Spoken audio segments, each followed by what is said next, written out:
آدم کے معنی گندم گو ہے۔ ابو البشر کا یہ نام ان کے جسمانی رنگ کو ظاہر کرتا ہے۔ نوح کے معنی آرام کے ہیں۔ باپ نے ان کو آرام و راحت کا معجب قرار دیا۔ اسحاق کے معنی ضاحک یعنی ہنسنے والا ہے۔ اسحاق علیہ السلام حشاش بشاش چہرے والے تھے۔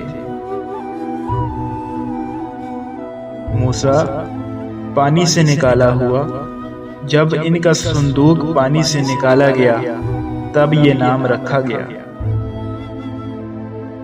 یحییٰ عمر دراز، بوڑھے ماں باپ کی بہترین آرزوؤں کا ترجمان ہے۔ عیسیٰ سرخ رنگ، چہرہ گل کی وجہ سے یہ نام تجویز ہوا۔